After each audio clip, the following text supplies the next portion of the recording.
Passionné de la voix humaine, Laurier Fagnan détient une maîtrise en pédagogie du chant de l'université Laval, un doctorat en direction chorale et un certificat en vocologie de la National Center for Voice and Speech aux États-Unis.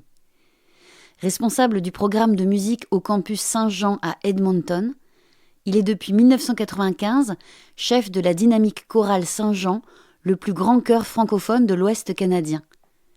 Depuis plusieurs années, il témoigne de l'effet positif que peuvent avoir les principes vocaux de la méthode Bel Canto sur le chant choral, à savoir la vibration et la résonance chiaroscuro. Cet entretien a été réalisé en visioconférence. Bonne écoute. Le travail de la voix humaine dans le contexte du chant choral est primordial. Le, le chant, la voix, c'est l'instrument que nous avons devant nous. La voix d'ensemble du cœur de tous les choristes, le son collectif de toutes ces belles voix-là.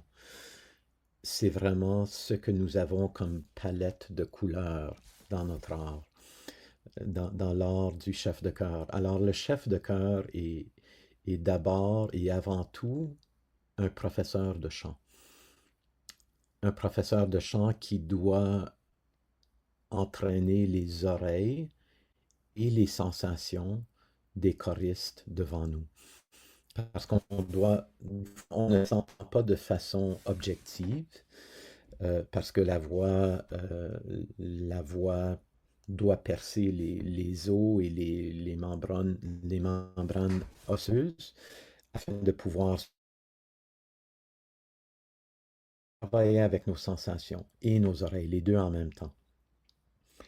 Et, et, et c'est notre travail comme chef de chœur d'éveiller des prises de connaissance de la part de nos choristes pour éveiller des sensations et des sons qu'ils ne savaient pas qu'ils pouvaient avoir quant à leur voix. Et quand on travaille avec les choristes de façon individuelle, peut-être, s'il y en a qui ont des petits soucis vocaux, mais quand on met le travail augmenté de ces 40, 50 choristes, peu importe le nombre de choristes que nous avons devant nous, quand nous ajoutons l'effet de l'amélioration vocale à tout le son que nous avons devant nous, dans cet orchestre que nous avons devant nous, cet orchestre vocal, l'effet peut être magique et presque inexplicable. Donc, nous avons tous à l'intérieur de nous un Stradivarius de la voix. Et c'est de faire éveiller dans chaque choriste le son de son Stradivarius. Parce qu'il y a aussi un violon de très pauvre qualité à l'intérieur de chaque choriste.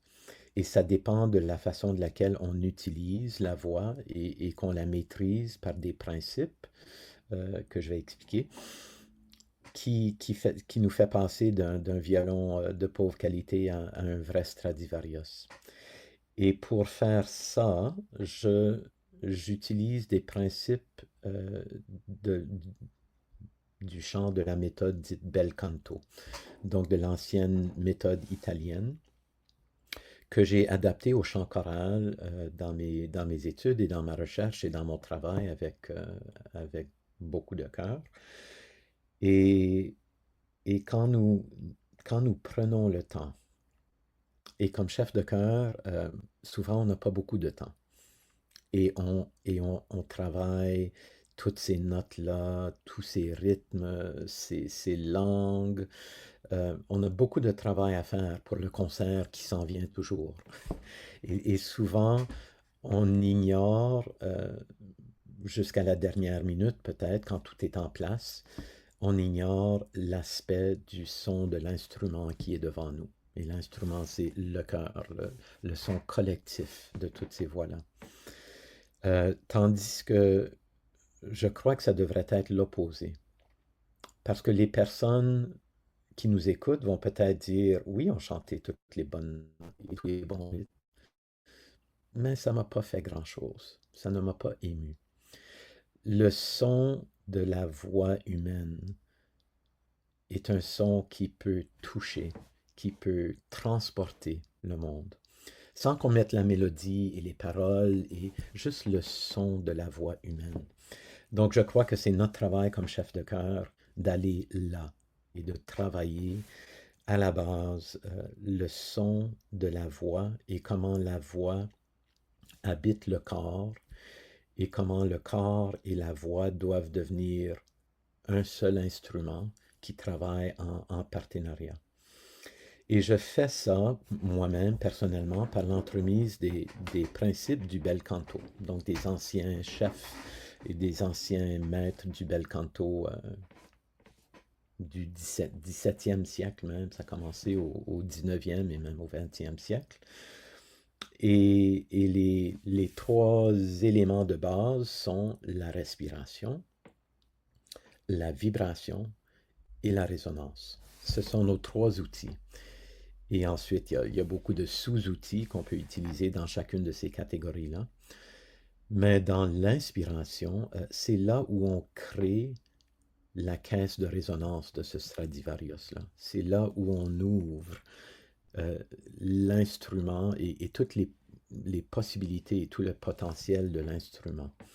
On peut remplir nos poumons complètement et notre gorge avec de l'air et avec la pression d'air dont nous n'avons pas besoin. Et ensuite, tout ce qui sort, c'est de la pression, c'est de la force, ou c'est de l'air qui n'est pas transformé en vibration ou en résonance, qui n'est pas nécessairement idéal. Donc, on veut aller là où l'air est contrôlable, dans le bas des poumons, et faire en sorte que chaque inspiration, je passe beaucoup de temps sur l'inspiration, pas seulement sur le contrôle de l'air, mais sur la façon d'inspirer, où la gorge, on ressent un bourgeonnement d'ouverture dans la gorge, un bâillement léger, mais où aussi le diaphragme est permis de se relâcher, presque de se dérober à la pensée de l'inspiration.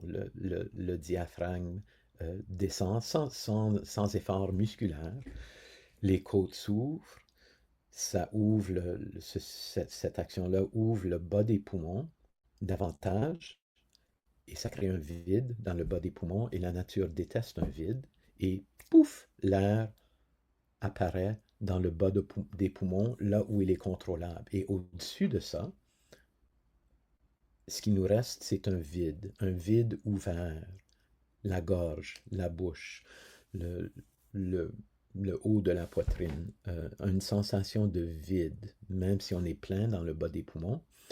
On doit maintenir cette sensation d'ouverture et de vide au-dessus, parce que c'est là, dans ce vide-là, qui est comme la caisse de résonance d'un beau Stradivarius, qui est vide. Si on remplit un Stradivarius avec des serviettes, ça ne fait pas un très beau son. Donc si on remplit la gorge et la bouche avec, avec un supplément d'excès d'air à l'inspiration, on ne peut pas exploiter la beauté de cette possibilité, de ce potentiel de résonance que nous avons en nous. Donc voilà la résonance, en italien, il respiro. Donc on doit respirer pour créer l'instrument et pour établir la façon de laquelle nous allons contrôler l'air avec ses côtes ouvertes, avec ce diaphragme qui est déjà dans une position basse et qui va contrôler d'une certaine façon la sortie de l'air et seulement la sortie de l'air qui est nécessaire pour alimenter le son que nous avons imaginé, que nous avons travaillé à partir des deux prochains principes, qui sont la vibration et la résonance. D'habitude, je commence par la résonance, qui est un peu bizarre, parce que la résonance est seulement là si nous avons de la vibration. Mais je crois que si on commence avec la vibration d'abord, donc la façon de laquelle les cordes vibrent ensemble pour donner ce que j'appelle le noyau de vibration, le noyau focalisé du son, le focus, des fois ça crée des problèmes de serrer la gorge et d'avoir une tension musculaire. Donc, je commence d'habitude par la résonance ouverte et équilibrée que que les Italiens, pas moi, appellent le chiaroscuro, le clair-obscur. Euh, donc, toutes les voyelles, nous devons chanter, nous chantons sur les voyelles. Quand nous chantons une chanson, c'est ça qui porte la voix. Oui, nous avons des consonnes, bien sûr, mais ce sont les voyelles qui donnent vie et couleur à la voix. Et chaque voyelle n'est pas créée de façon égale. Nous avons des voyelles qui sont plus brillantes, claires que d'autres, le I, le E, le U. Donc, c'est le chiaro en italien. Donc, I, E, ce sont très brillants. J'exagère là pour donner ce son-là. Et ensuite, nous avons le oscuro, ou en italien moderne, le scuro, qui est la, la, la noirceur, la richesse, la rondeur du son. Donc, le clair-obscur. Donc, ces voyelles-là sont plus O, OU, E, ces voyelles plus arrondies qui créent une trachée vocale qui est plus longue en raison de l'arrondissement des lèvres. Donc, O, O, E. Donc, un son qui est plus riche.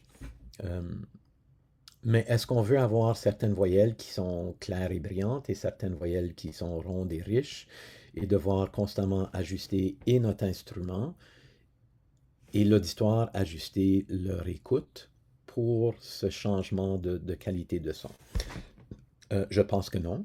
Je pense qu'on peut avoir des voyelles qui sont très distinctes et très compréhensibles, mais avoir une qualité vocale. Et maintenant, je parle de la base de la technique vocale. Bien sûr, on peut changer ça pour des façons expressives ou des interprétations où nous voulons un peu de variété dans le son. Mais on ne veut pas un son qui est juste clair, ah, et, ou qui est juste obscur, oh, et, mais on veut avoir les deux en même temps. Donc le clair-obscur, le chiaro-scuro. Oh, et, oh, où nous avons vraiment la même qualité dans chacune des voyelles. Est-ce que ça prend un peu de travail? Oui, mais c'est un travail super agréable où nous apprenons à écouter et à sentir notre voix de façon merveilleuse et différente. Donc, les petits et i ont besoin d'être ajustés avec un petit peu plus d'oscuro, de richesse. Les O et les OU qui sont un peu plus obscurs et plus loin dans la gorge de par nature, on doit ajouter un petit peu plus de chiaro et de cette brillance euh, qui vient de la clarté de la voyelle. Donc c'est bien de faire des exercices et de faire chanter tout le monde de façon exagérée, oscuro, oh, juste pour sentir qu'est-ce qui se passe. Il faut faire attention de ne pas le faire avec des muscles, donc en avalant la langue et en vraiment forçant, mais vraiment de le faire avec la couleur de la voyelle. Et ensuite de faire chanter juste chiaro, ai, ah, et ensuite de jouer avec l'échelle et l'équilibre. Je ne vais pas prendre le temps de tout faire ici, mais c'est vraiment le principe de cette ouverture et cette générosité et c'est cet équilibre égal dans toutes les voyelles de la clarté et de la richesse. Et cela crée vraiment la base du son de la voix. Mais maintenant, la résonance n'est rien sans la vibration, parce que c'est la vibration qui éveille et qui exploite et qui fait naître et vivre la résonance. Donc les cordes vocales, qui sont ces petits muscles que nous avons à l'intérieur du larynx, ces petits muscles absolument magiques qui peuvent vibrer chez les femmes et les enfants jusqu'à 1000 fois par seconde pour donner un contre-do et qui vibre très lentement pour une basse, doivent vibrer, peut-être pas doivent, mais peuvent, disons, dépendant du son que nous voulons faire, mais comme base de notre technique vocale. On devrait leur faire apprendre à vibrer de façon très efficace, où chaque molécule d'air qui sort des poumons et qui voyage vers le larynx soit transformée en énergie acoustique. Donc les cordes vocales euh, peuvent vibrer de façon qui manque d'efficacité. Donc si je chante oh, on entend qu'il y a beaucoup d'air qui passe, c'est parce que les cordes vocales ne se touchent pas complètement. Il y a une partie, oui, qui doit vibrer, disons, 220 fois par seconde pour moi, pour donner cette note-là. Mais il y a une partie des cordes vocales qui reste complètement ouverte et qui laisse passer l'air. Ou bien, oh, là, c'est vraiment le contact complet des cordes vocales qui ne sont pas serrées, mais comme j'aime dire, elles s'embrassent avec vibration. Elles s'embrassent avec passion de beauté pour le son. Et quand on s'embrasse et on se donne un câlin, on veut qu'il y ait, on veut qu'il y ait un message d'amour là-dedans. Et c'est la même chose pour les cordes vocales. On ne veut pas qu'elles soient écartées et qu'elles se touchent de façon peu, peu, qu'est-ce que je veux dire? C'est la première fois que je me bouscule. Là. Vous allez enlever ça dans le montage, j'imagine. Et elles se touchent de façon non intime. Et on ne veut pas ça.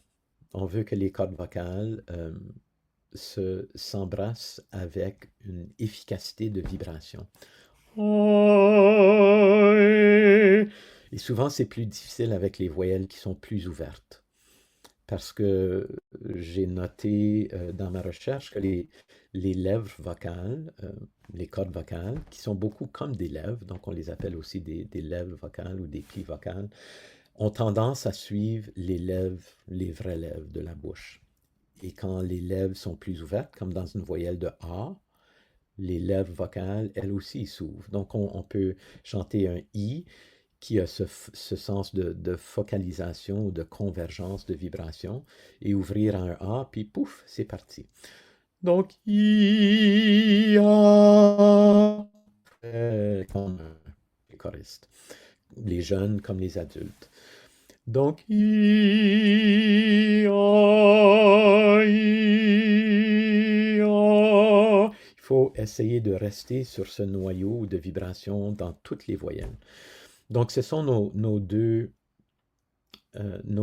outils qu'on utilise pour enseigner le chant. La résonance chiaroscuro, équilibrée, généreuse partout, et le noyau, ce que j'appelle le noyau de vibration, cette convergence d'énergie où les cordes vocales qu'on ne veut pas nécessairement ressentir. On ne veut pas dire à nos choristes, faites ceci avec vos cordes vocales. Il faut faire tout avec le son et rien avec le muscle. Les muscles sont les serviteurs du son.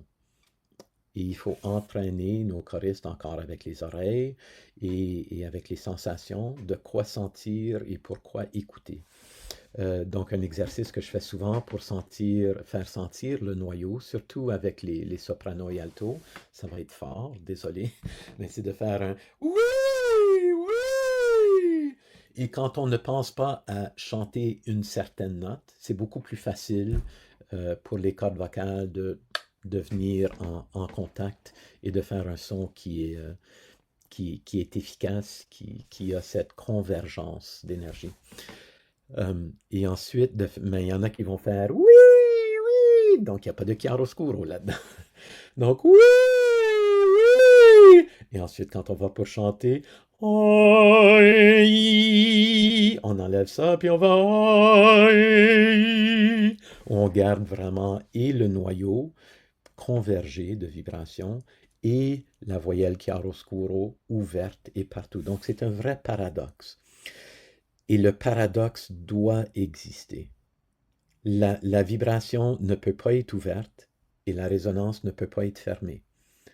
Parce que comme ça, on a I si on a la vibration fermée Et la résonance fermée, I. Si on a la résonance ouverte et la vibration ouverte, I.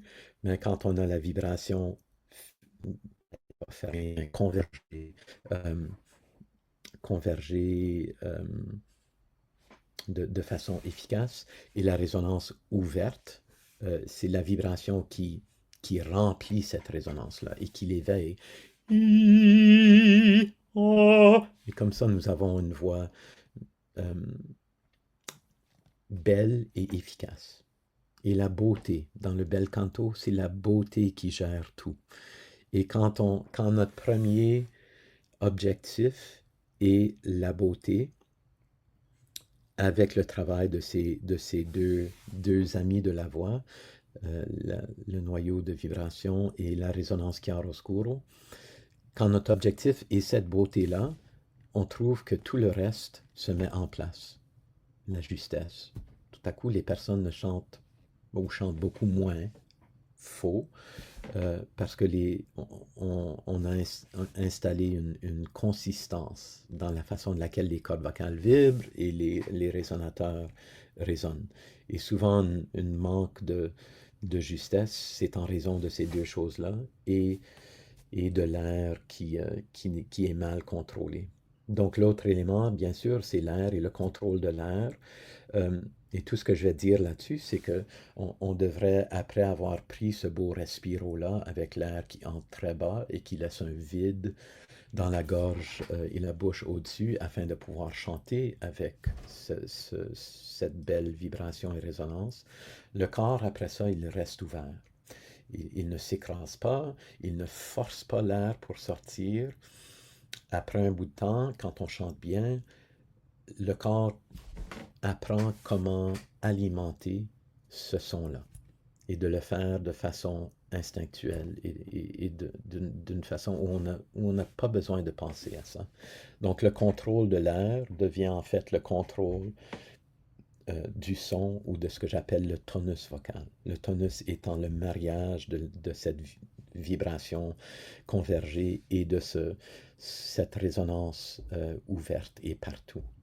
Et c'est ça qui devient notre voix. C'est cette sensation de tonus et d'énergie, pas d'effort, mais d'énergie que nous avons à l'intérieur de nous et de cette beauté vocale. Et ensuite, pour faire de la musique, voilà, on a notre instrument et on essaye de passer ça dans des phrases musicales de façon expressive et merveilleuse. Claude Debussy a dit que la plus belle musique se passe entre les notes. Donc, c'est pas assez de juste chanter des syllabes, parce que la syllabe est l'ennemi de la phrase. Oui, il faut bien chanter les syllabes, mais il ne faut pas chanter au niveau de la syllabe. Et que la syllabe soit l'objectif. Il faut que la phrase musicale, avec des syllabes remplies avec tonus vocal, de vibration et de résonance, où les consonnes n'arrêtent pas cette beauté vocale. Stockhausen a dit que les consonnes sont aux voyelles ce que cligner est à l'œil. Donc d'avoir cette omniprésence de cette beauté vocale de vibration et résonance qui sont derrière les consonnes et où les consonnes ne les coupent pas. Donc ça nous donne un son qui est expressif par des phrases et un son qui est soutenu, donc le sostenuto en italien. Et ensuite de penser ce beau son complet dans toutes les nuances. Je fais souvent faire à mes chœurs ce qui s'appelle le messa di voce, donc un décrescendo graduel en gardant exactement le même tonus, la même énergie, les mêmes couleurs, la même vibration et résonance, mais juste de diminuer le volume. Donc,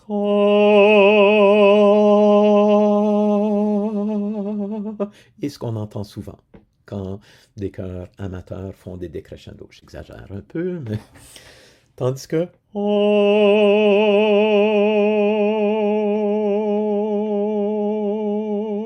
si on peut maintenir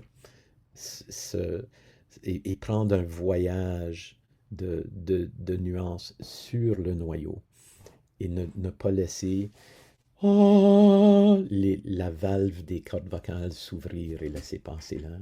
Donc là, on chante bien des phrases, on chante bien les nuances, et dans l'étendue, pour monter, il faut arrondir un petit peu les voyelles, parce que sinon, le larynx a tendance à monter et les cordes vocales sont tendues et on a un son qui est un peu tendu, qui est un peu serré, tendu, forcé.